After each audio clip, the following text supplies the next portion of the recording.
Hey everybody, we can see you slowly but surely coming in. Welcome to Diversity Factors D&I Lab Talk about women in Danish organizations, broadening the discussion. We're just going to let you all slowly but surely come through the waiting room into the call. So I'm just going to sit here paddling a bit and talking and sounding funny and or maybe not sounding funny to make sure that we got you all in. I can see a lot of you coming in right now. Surely but surely.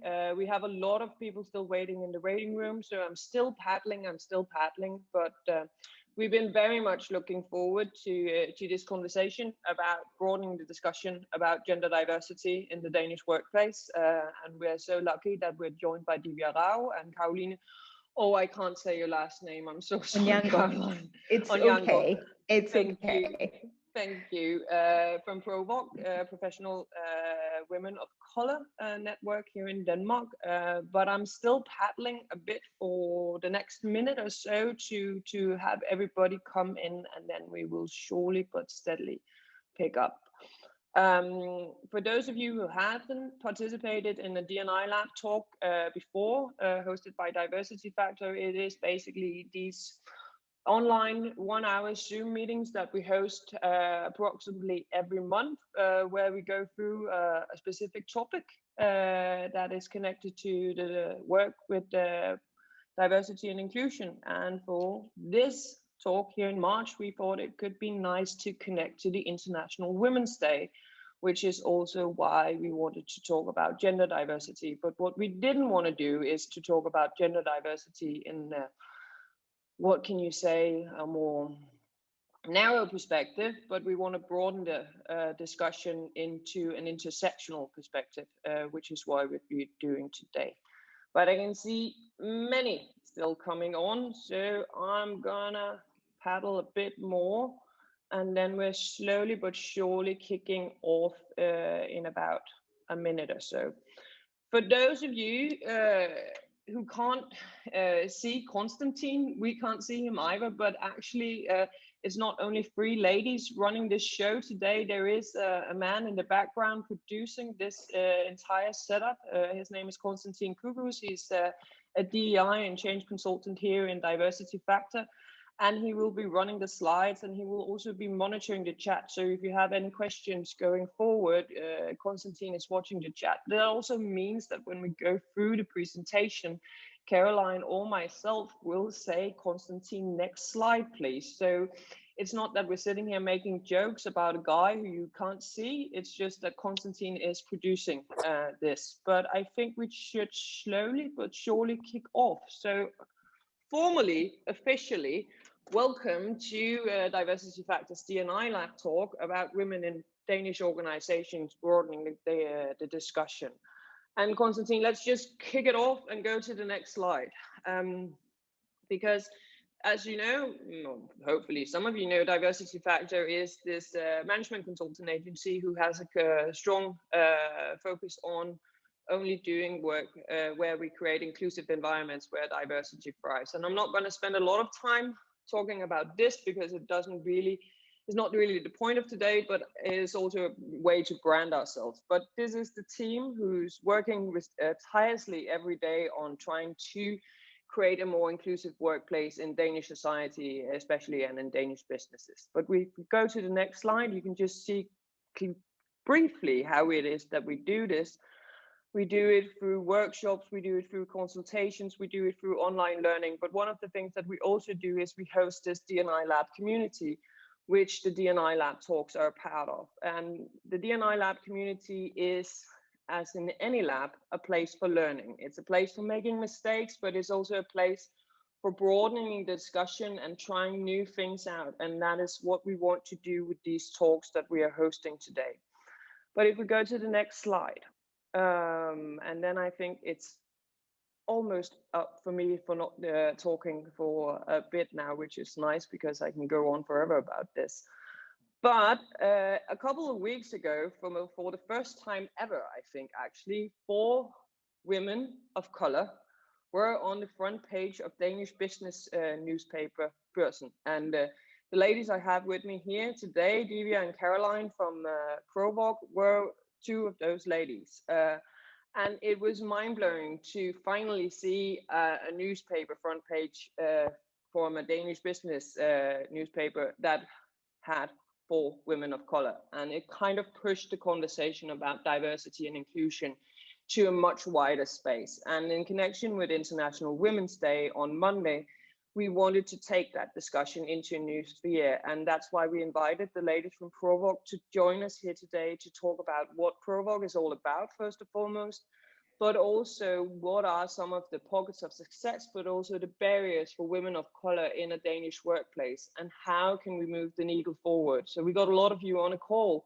right now, and when we're done with this hour, I hope some of you will go home with maybe new things you can try out in a workplace tomorrow, low-hanging fruits or so forth, that can aim you at being better allies towards this discussion. So this is what it's all about. It's about broadening the discussion on gender diversity into what we call an intersectional perspective, where we also recognize that color, sexuality, handicap, religion also plays a factor. So that's it for me. From now on, I will just give the word to Caroline, which will do a short presentation on what ProWoc is all about. And Konstantin is texting me right now saying I have to remember to tell you all that we are recording this talk, ensuring that you can see it online afterwards, just so you know, but we will post it on our website afterwards for the 1 hour talk. But Caroline will go through shortly about what ProWoc is all about, and then we will have a discussion around how to move the needle forward within this topic. And again, if you have questions, put them through in the chat. Konstantin will make sure that I bring them up and so forth. So Caroline, over to you, and thanks for being here, both of you. Thank you so much, Helene, for inviting me, myself, and Divya and ProWoc to join in this very conversation that's actually quite needed.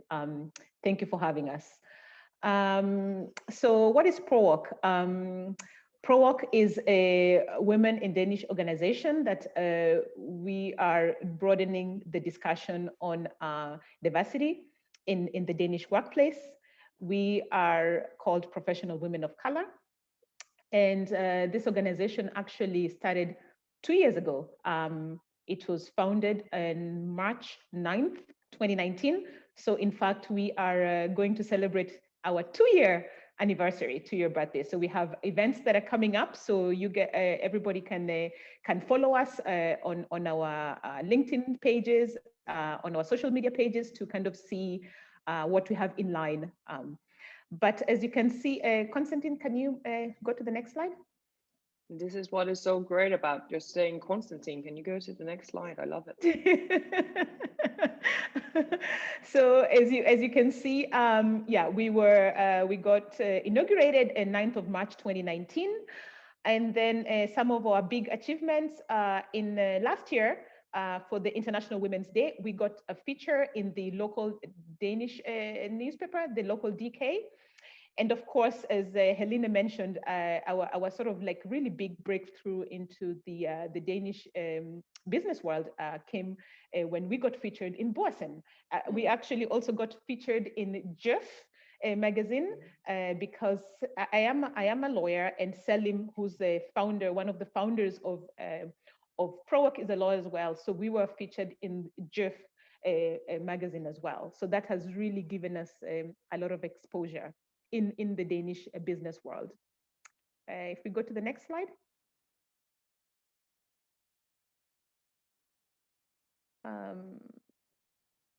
Just bear with me here.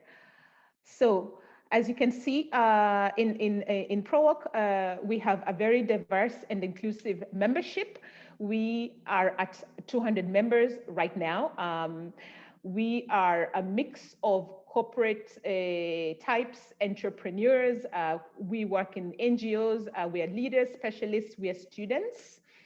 We have a mixture of African descent, Southeast Asian, Middle Eastern, Asian, Caucasian, and 70% of us have an advanced university degree. Next slide.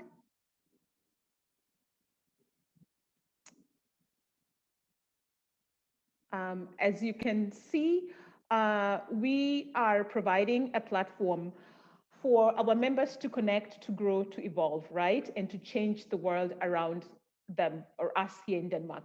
You know, our mission here is to really build a strong network of like-minded professional women of color in Denmark. We really create a safe space for sharing, discovering inspiration, right? And we encourage and facilitate the professional and the personal growth for our members, as well as getting visibility and creating a positive image of women of color in Denmark. Next slide. So what are the benefits of our membership? We, as I said, again, we are focused on professional and personal development. And the benefits that you get as a member is we have a lot of networking activities, events. We offer mentoring. We have a very structured mentoring program to our members. We provide career and personal development. We improve visibility and impact in the Danish labor market. And of course, we also do skills enhancement for our members. That's what we do. The next slide is where you can find us on our social media sites. You know, we have our website, ProWork.org, our Facebook site, our LinkedIn site. So you can find us there and you can see all our programming there. And you are all welcome to join and participate in whatever programming we have out there. So that's ProWork. Okay. Thanks, Caroline. But let's jump into it, because International Women's Day is coming up on Monday, and what I often find is that when we celebrate International Women's Day and when we talk about diversity and inclusion in Denmark, we talk about white ladies' access to board positions or to leadership positions. It is about, first of all, ladies' access to that top management sphere, but it's often white ladies. So why was it so important for you to start ProWork, and why is there a need for it in Danish business life? And I probably know the answer to this, but I would love to hear your reasoning behind and your purpose in starting ProWork. Right, exactly. Yeah, I can talk to that, Helena, and thank you so much for having us over. I think one of the key reasons why ProWork was founded was that our founders, Selim and Phaedra, they saw that there was a lack of role models, specifically people who look like them, and oftentimes there were consciously or unconsciously negative portrayal of people of color, not just women of color. And they wanted to look at organizations who were working around changing this kind of discourse. And finally, it kind of occurred to them, oh, probably the change needs to come from us. So, which is why they set up this organization, which has now grown to 200 members. At the same time, they also came in contact with people such as Caroline, such as myself, and many of our members who come from different backgrounds, which speaks to the intersectionality and why we need to think about diversity, not just as a monolith. It has so many layers to it. So I think those were some of the reasons why they said, okay, we need to look at women who are coming in seeking jobs, who already have a job, because the experience levels are different. Some women might want to improve their skills, including learning Danish language, which in case is a program that ProWoc offers. Besides that, how do you actually tackle the Danish market? How do you break into that? And once you are in, how do you make yourself visible? How can you create the impact? So navigating all of these things became the starting point of ProWoc. So in many ways, these spurred the founding of ProWoc. How is it breaking into the Danish labor market as a professional woman of color? Because I know from personal experience how it has been to break into a Danish labor market just as a woman. However, I have the privilege, and let's be frank about that, of being white. I have the privilege of talking the language and so forth, being born and bred in Jutland. So I'm more Dane than any other because I'm from Jutland, which is kind of the stereotype again. So how has it been? What are some of your members saying about just this fact of breaking in? How has that been? I think for the most part, Denmark is a great place to live in. It offers many opportunities to start your family, to have a good life, which is what the Danish brand is. But the reality for some of our members is slightly different. While many of them, including our founders, they've been here for a very long time and they have their families here. Just as I have started my own for 3 years now. First barrier would be to break into the Danish labor market, which can be quite tricky. Unlike in some of the other societies, we find Denmark to be quite homogeneous in that if you know someone who knows someone, you have a better chance of getting a job, which doesn't usually work in many other countries. It might actually work on the reverse. But at the same time, when you're new in Denmark, having a built network is next to impossible. So that is where ProWoc comes in to help build the network. So people do not have to go looking for, okay, if I have to get a job at a Maersk or a Novo Nordisk or a Novozymes or any other company, who should I speak to? Because cold calling is, as we all know, it works only so much. So our members have had different kinds of experiences. And I know for a fact that Caroline can chip in because she also headed the membership committee. So Caroline, if you want to add in here.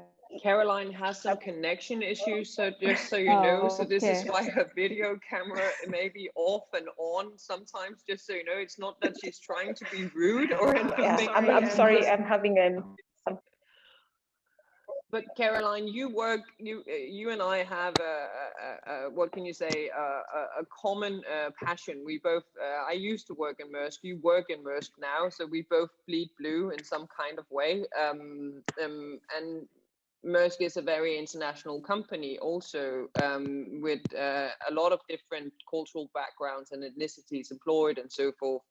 But what have not you personally, but some of your members from the member committee, what have they said about coming into a Danish workplace as a woman of color? Yes, thank you. Hopefully you can hear me. Sorry, I've been having some connection problems here. But I think if I just jump in a little bit, I will say about the Danish work market. The Danish society is very homogeneous. So, Caroline, we can barely hear you. Try again. Nah, it's a bit off. Let me take this while Caroline sorts this out. So one of the things which comes as one of the barriers is, as I said, the entry barrier, and also this goes into the part where it's not things that you don't find in a book about Denmark. Some of the unwritten rules at the Danish workspaces, whether it is peer-to-peer interaction, which can be quite different from, say, an American or a British or an Indian kind of a way. Also, the fact that members, some of them have said that their career, probably it was great when they started, but after a while it has sort of plateaued, or the kind of trajectory that they, if you have to compare, it's not apples to apples. So they are in a point where they wish to understand where they can do better, and even after having done better, why isn't that working? So these are some of the common issues, besides the fact that as a person of color, and as you just mentioned, Helena, if you happen to be the only one sitting in a boardroom, you somehow have an extra burden. There is a very, very common saying that it's the burden of a ton of feathers. So you kind of have to lift it. You're representing not just a function that you are representing, but you're representing your race, your nationality sometimes. So it can be a bit of an extra burden at times. I want to relay. Sorry, Caroline, are you here? Yes, can you hear me? Yeah. Now we can. Yes, sorry for that, everybody. I was just gonna sort of pick up from where Helene was talking about being at Maersk, right? So, you know, I'm very lucky, you know, to be in a company in Denmark that is really, really moving the needle on D&I, right? So when I bring the experience of Maersk, I mean, I am in a company that is seriously taking this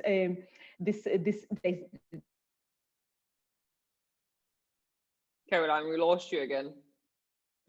I'm going to continue on with Divya. I think that is and then we'll see if initiatives, get you. Into diversity inclusion in the Caroline, company. you're breaking up and down. I'm going to be a really, really hostile news anchor, and then I'm going to take you a bit off, and then continue with Divya until your network connection is a bit more stable. I hope that's okay. Divya, you mentioned that ton of feathers and that representing your race. I had an experience a while ago. I am a part of Diversity Factor, and I represent Diversity Factor in this a part of an anti-racist network about racism in a Danish workplace. And honest to God, I am one of the few white people in that network, which is good because this is people of color coming together and trying to move the needle, again, like you are. And I sometimes have these experiences where I'm like, I get faced so much with my white privilege when I'm in these meetings, because basically it's about me shutting up and listening to those lived experiences about what it entails of lifting that ton of feathers, as you talk about, not just being a representative for yourself and your function and what you do, but also a representative not for you guys, for your gender, but then on top of that, for your race and your ethnicity and whatever cultural sphere that comes from that. I don't have to do that. I only have to be a representative of myself, my function, and then potentially my gender. So I don't have to lay all these things on top of me. And how does this come about? Before we launched today, we had a meeting last week where we also talked a lot about microaggressions and how these things relate. How is it for your members, first of all, that feeling of having to lift that ton of feathers, and how does it display itself when you're sitting in that meeting room or when you're sitting at the coffee machine and so forth? Can you share a bit about that? Yeah, absolutely. So there are two parts to that. One is the fact that there is an inherent unconscious bias amongst all of us. And at workplace, it kind of, it can blur the lines between having a fun banter between colleagues to actually sort of stereotyping someone just based on the fact that they have a certain background. And it may be completely unintentional, which is why the term unconscious bias. So it may not be intentional, and it may not be to say that, you know, what you're doing is wrong, or it is probably all said in with all the best intentions, but that is a reality that we have to deal with. Now, what that actually means is that there are these things called microaggressions. Now, the best way to explain microaggressions, I saw this video posted somewhere. It's like having a mosquito bite or a bug bite.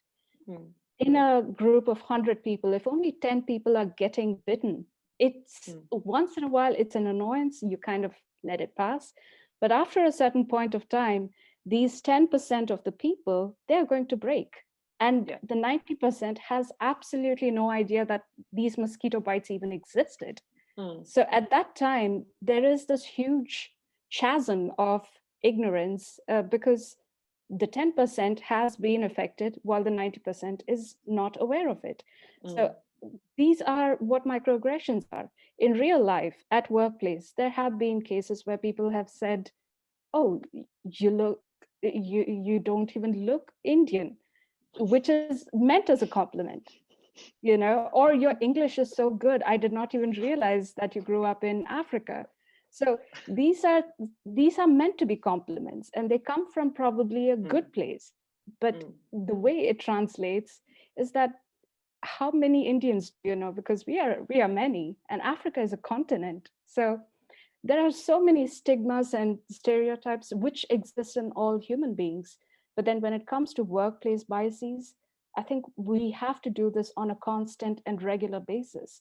Check your biases. And for that, we need to have some sort of a program, a training. And I know for a fact that Mask and Caroline, if you can speak to that, that would be great. Unconscious bias training is something which all companies need to have, because we are living in a globalized world. We are no longer Robinson Crusoes. We are not living on islands of our own. We have to speak to one another. We have to understand what is going on. If there are some issues, let us have it out in the open, and let us create an environment where it is safe to share those kind of experiences. So, Caroline, if you can speak can to we the try, unconscious... Caroline? Yes, Yeah. now we can try. Sorry again. But going back to the discussion about unconscious bias in the workplace, right? I mean, and giving a very specific example of Mask here, because I'm living this in the company. I mean, the company has a unconscious bias training. We have a very strong tone from the top. Which is really looking at diversity inclusion and making the workplace a safe workplace for all of us, right? So I am one of the few ProWoc members that is actually sort of like living the dream, if you may, in the Danish workplace, of being employed by an employer that is taking this very, very seriously and has it in the top of its agenda. But of course, we have members that maybe don't have this in their workplaces. They probably have working maybe in a smaller organizations that I don't know what the reasons are. It could be maybe there's no budget for diversity inclusion and conscious bias training. I don't know, but of course this is what part of the networking that we have, and we share these experiences, and we say, oh, in my company we're doing it like this. I think you need to bring it to your company, to do something similar, because it's a collective effort. And if we're gonna have an inclusive workplace in Denmark, then all employers obviously must strive to bring this into the forefront. And unconscious bias is really one area where you can start with the training, because people really need to be to learn how to sort of check their biases. I mean, many people don't even know they have these biases, but if you have a training, you can show them, you can expose them, and then they can internalize it and apply it in their daily work environment. Now, I'm just going to say one thing, because this is kind of like a little thing we have in Diversity Factor about unconscious bias training. It's not that I don't like unconscious bias training. However, it has to be repeated again and again and again. I usually every month take an unconscious bias test on Harvard. You can do that. That is for free. And I can sit here as a CEO of a management consulting firm, still running entirely on diversity inclusion, and I'm still slightly biased towards women. I basically think they should go into the kitchen and make food, and then the men can go out and hunt and pray for animals or work or whatever it is they do. So my mind is still wired in that way, and that continuously nudging to get to that place where I don't do this and be conscious about it, or try to at least have strategies to avoid it, is an ongoing learning journey, because we're talking about changing the way our brain has been wired from our upbringing. And this then goes even further into an intersectional perspective with you guys, if you are of color, or if you have a different sexuality than the normal heterosexual thing that we talk about. Like, it's a different sexuality. If you're bisexual, that's not a different sexuality, that's just a sexuality. But unconscious bias training needs to be repeated again and again and again in order for it to work. Now, I really, really like the definition of microaggression, that it's these small mosquito bites. And we all know that one doesn't really annoy us, but if we get 10 of them on an arm, it's like, it's pain or it's annoyance beyond relief. how can we create a safe space? And because we also talk about this in our company, that D&I work can be really, really uncomfortable sometimes, because we have to have these conversations where it's like, when you say, oh my God, you don't look like somebody from India, that is actually kind of hurtful, because that's the 10th time this month I heard that. Oh, you're from Africa. No, that's a continent. I'm not from Africa. I'm from Uganda, for example. So how can we create a safe space where it's okay to have these conversations, where people who are maybe doing this unconsciously are maybe saying these things unconsciously or don't know that this is hurtful? How can we have a conversation with those people where it doesn't feel like they're thrown under the bus, but it's an eye-opener, or as Caroline say, something you can internalize and then try to use that as a learning moment and move forward from that? Have you any of your members come from specific situations where they actually had that hard conversation, and what does it take to create that safe space, in your opinion?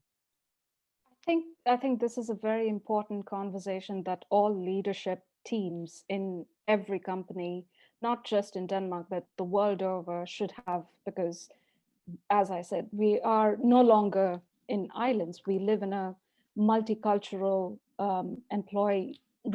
people force. So one of the things is to, first of all, acknowledge that this is an essential part of people development, of leadership development. And I believe the leaders have a lot they have the power to change the course of discussion. They have the power to invest in the right kind of resources. They also have the power to make sure that the environment where people are working is made safer, and they are in a position to interact and talk about some of these ongoing issues, which can very easily be swept under the rug, but it shouldn't be. So we very firmly believe, and there are many discussions happening with ProWoc, where we are finding ways where we can help companies understand this in real sense, as in, what does it take? What does it mean when we say the communication and leadership needs to be strengthened? So the top-down approach is one of the ways that it can be done. Creating a safe space for employees to have this conversation, to educate themselves, to have these trainings that Caroline and you spoke about, as well as having a very clear D&I ambition, which is just as you would set targets for appraisals. I believe it is essential for people to take the time to make sure that there are specific targets that are set for D&I as well, at employee level as well as at leadership level. And having representation is so important, because the plan for diversity and inclusion cannot exclude the people that it is trying to serve. So representation needs to be there from the very start, and the implementation and taking stock of what has been the result. I mean, as a marketing and communication person, I am always looking at the return on investment for any campaign I run for. Think of this as just that, because when we talk about diversity being good for business, invest in that and take stock of what is working and what is not.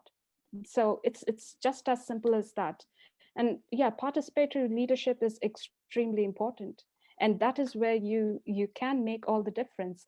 Denmark has had many firsts. It has been the first country to make same-sex marriage legal. I mean, there are so many. Yeah, and there is such a good gender parity. And with this, Denmark has the possibility to be the first to implement something at a much higher level, which no other country has in place. Okay, you're praising us a bit too much now. I'm going to tear it down now. It becomes too cozy now. I don't like it. Let's get into the hard part. Because no, but understand me the right way, because D&I, as we also talked about, can be on this uncomfortable work, and I totally agree with you that this is a leadership responsibility. First of all, that we have to have leaders who are able to create that safe space. And I can see Michelle has also commented in the chat that we have to hold our employees accountable for their behaviors. And that is very much, first of all, a leadership task, but it is also an individual employee responsibility. But sometimes we do go out to companies and we advise them and we talk about their culture and how the level of inclusion is in that culture. And we can have international companies saying to us, well, yeah, we do maybe have a thing where we need to look at race or ethnicity, but that's because we have an American business unit. So we need to work with anti-racism in the US. However, it's not an issue here in Denmark. And then I get a little bit, don't really believe that. Think it's a global thing. Yeah, it's maybe more on the forefront in the US because of history and the battle has been bigger and so forth. However, let's just, like sexism and homophobia, assume that this also happens here, and let's have that real discussion. Just off the bat, we talk about microaggressions, and those can be unconsciously racist, but it's still there.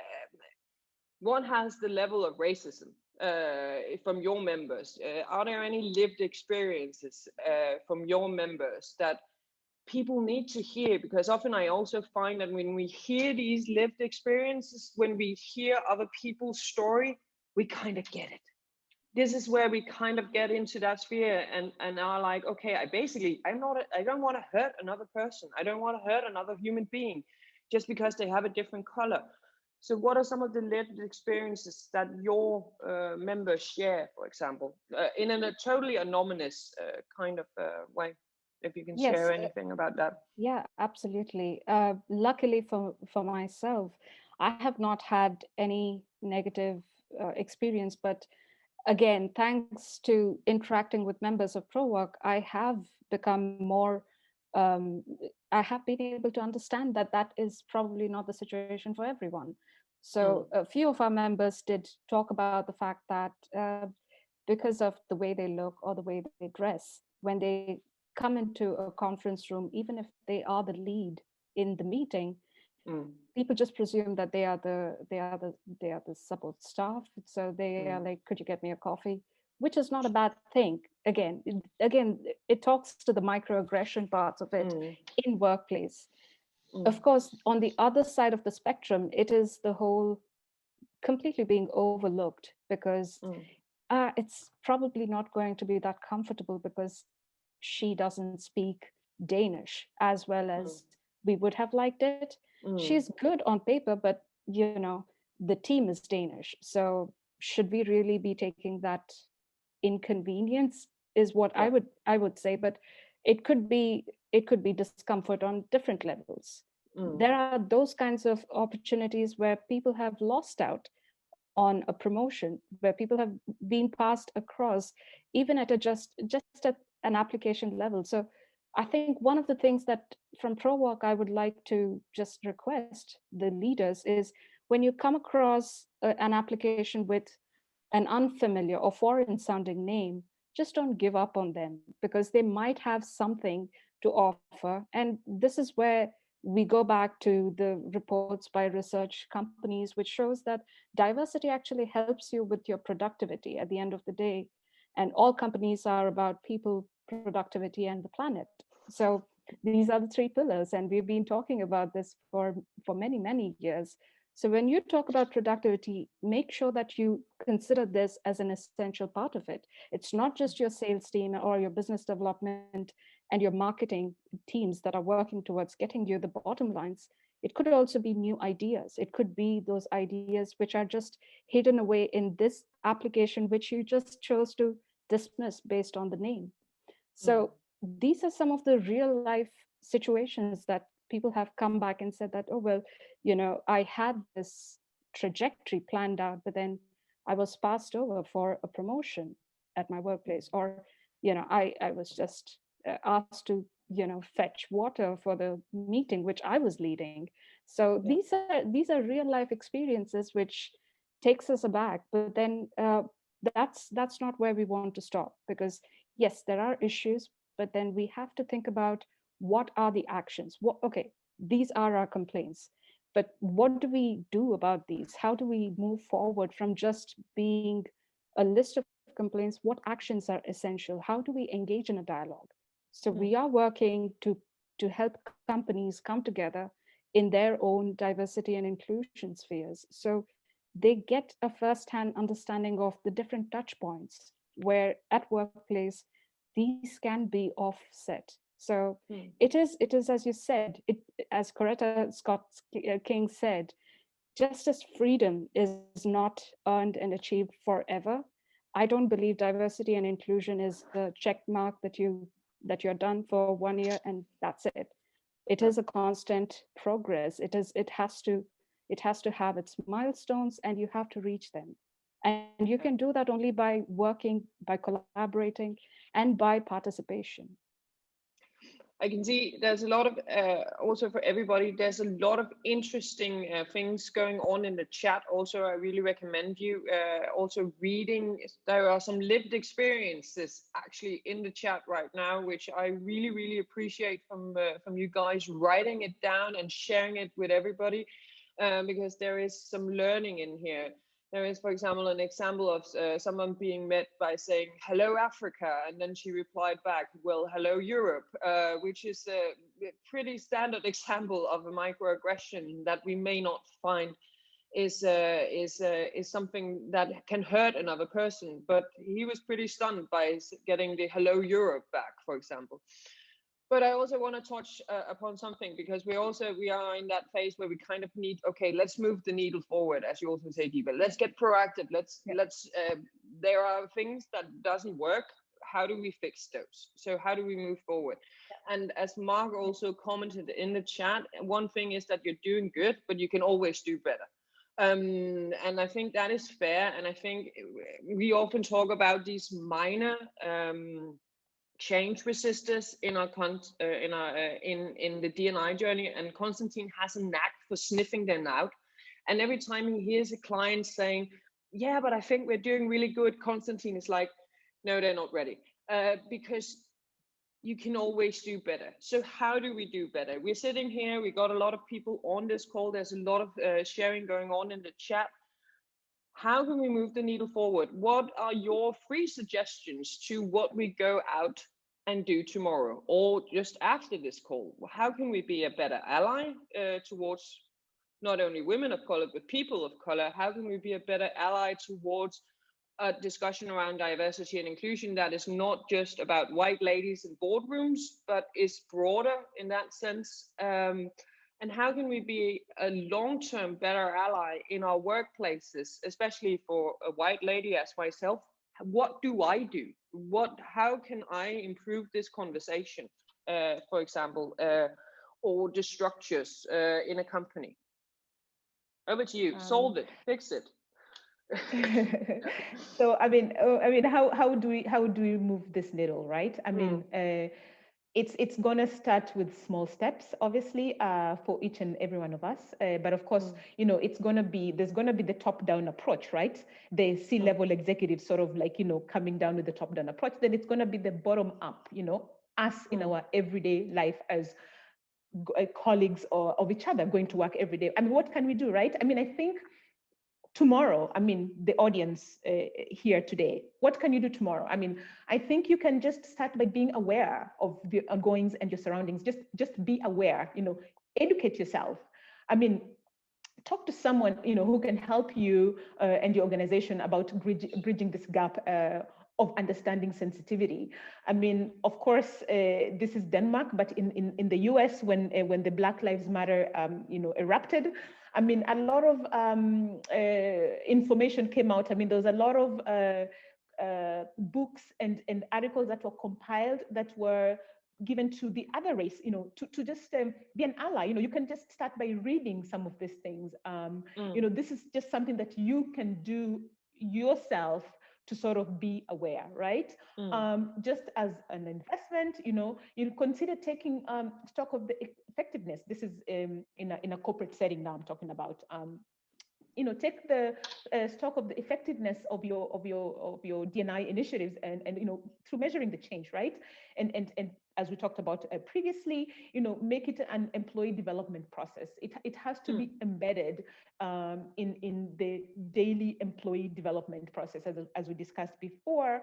It's not something that is done once a year. Okay, the D&I seminar, or the D&I strategy, once a year, and then we revisit it next year. It has to be something that is done on an ongoing basis. I mean, everyday things that you can do. I'm talking to this audience here. What can you do every day tomorrow when you go to work, right? I mean, be inclusive. Be inclusive in meetings. I mean, there might be a project that's coming up, or discussions about doing something new, and that there's your colleague who's quite good and quite competent in this area, but she or he has not been invited to this meeting. Take that step of inviting this person to that meeting. I mean, that really shows inclusion. That's how you show inclusion. Exhibit participatory leadership, obviously, in the workspace.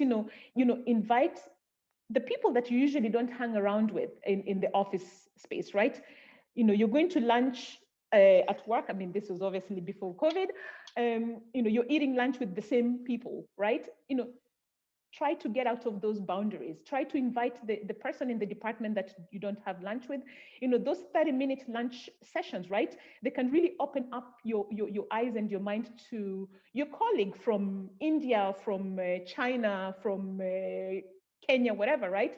Just that experiences of including and hearing the stories, and being open and actively seeking to sort of just learn about people's different backgrounds. I think that's a way to just move the needle. This is something that you individually can do. You don't need to wait for your senior management and your C-suite level to come up with the strategy for D&I. This is something that you yourself can just do on a day-to-day basis to move the needle. Because knowing just a little bit more about your colleague, other than the person has a master's degree, but just knowing, okay, they grew up in China, they grew up in India, this is some of the cultural things that they experience, it really opens up your mind, it really broadens your perspective, and it really makes you sort of like move those unconscious biases from deep down within yourself to sort of being able to actually realize and see, oh, wow, okay, wow, I didn't know that, but now thank you, my colleague has pointed this out, and I'm going to be aware about it going forward. I like the awareness part, but also the curiosity part. But what I mostly think I like about it is that passing the microphone, as you talk about it, being conscious about inviting people to meetings who may be unseen in the organization, who maybe not get the platform to talk. And I think this is what a true ally does, and an ally that is from the majority does, is to know that they don't lose anything from passing the microphone. They don't lose anything from giving a platform to somebody else. Actually, sharing power, if you can say it like that, actually makes the journey towards a more inclusive environment that much easier if we are as allies able to do that. So I like that. I really, really like that. In terms of, Divya, sorry, do you have anything you wanted to add to what Caroline was saying in terms of awareness and curiosity and passing the mic? I think she covered most of it, but from a long-term perspective, if we have to think about, okay, these are the low-hanging fruits, as we call it, but from a long-term perspective, what are the actions that need to be set? I think it needs to be part of your HR policies when we talk about people development. Again, going back to your appraisals and return on investments, don't run this as a campaign, which is for a certain time, and then we find out the results and we are done with it. It needs to be part of the process, just as we do our quarterly, half-yearly, annual appraisals. Make this a part of the conversation. Make sure that there are training programs. We have code of conduct programs. We have, how to be proper, the mutual respect part of it. Make it part of the code of conduct, because this is going to be much more essential as Denmark and corporations within Denmark grow bigger and have global talents within them. So these are some of the longer term actions which will help move past these discussions of why are there microaggressions, what are even microaggressions, to okay, we figured that out and these are some of the steps.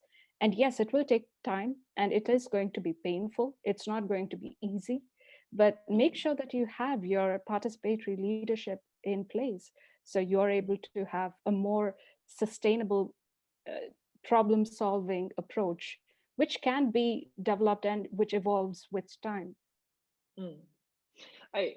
I like that you talk about the processes, because you're kind of getting into where I think the pain points is for a lot of companies, and that is in the structures. So we can talk a lot about the people, and this was also Michelle's point previously in the chat where she talked about how do we change behavior and how do we reward behavior, but how do we also give consequences to certain behavior? And there are some things in the way we have built the structural levels in our companies in terms of building in unconscious biases in the policies, whether or not it's compensation and benefits, or it's promotion, or it's succession planning, and so forth. At the end of the day, when we go through those speed gates, or we log on to Zoom or Teams like we do right now, it's that behavior that makes up the culture of a company. And if that behavior gets written down into a policy or a structure, or my Haiti thing overall, the performance management system of every company, oh my God, it's filled with so much bias, I can't believe it. We need to, in order to really, really push this conversation forward, we need to acknowledge that this is not just a human interaction thing. This is something that we've built into the structures that we have in society, but also in companies, and we need to change those. So going back and de-biasing them, as well as we de-bias or try to de-bias our mind in some kind of way. One of the things I would just quickly add is to have an ombudsperson. It needs to be someone who is not your immediate manager, or who is not attached to your company or your business function structure.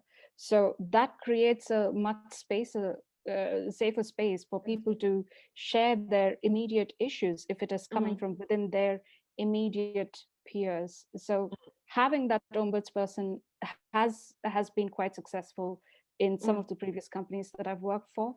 And that is probably what needs to be done in this case as well. Yeah. Okay. And I know that at some of the top companies in Denmark, they have this ombudsman process, right? And it's quite effective. Yeah. You can have an ethical hotline, for example, in your company, or companies already run with whistleblower systems. However, going long term, we need to actually ensure that you don't need that ethical hotline, because we need to have created that inclusive environment where it's okay to say to the coffee machine, that mosquito bite or that microaggression that you just delivered there, that was not nice. Please don't do that again.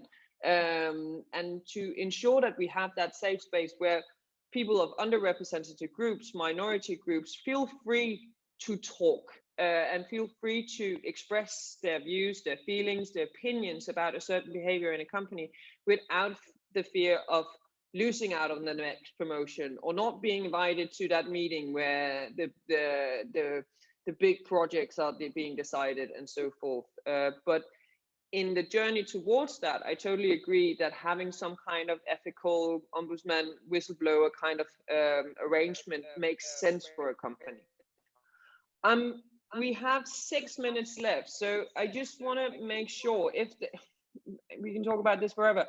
If there are any questions, people that are dying to come in with their questions, again, I can see that you have shared, first of all, a lot of lived experiences, a lot of great examples in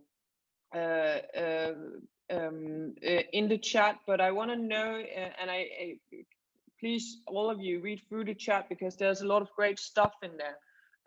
I just want to know, before we kind of close off, is there are any dying questions to Caroline or Divya that people want to know? Then jump into the chat right now and ask them. But but let me start out with this before we kind of close off, because we also need to close on off on a high note. So let's acknowledge that there is issues with racism in a Danish workplace, as well as sexism and homophobia and so forth, and that there are issues on a both structural level, but also on an unconscious level that we need to work with as individuals, but also in the leadership discipline. But what are the hopes and dreams? If we look 10 to 15 to 20 years down the line, where would you like to see the Danish Business Society? Where would you like to see that has moved forward to? But where would you also like to see ProWork has moved forward to? Who want to start?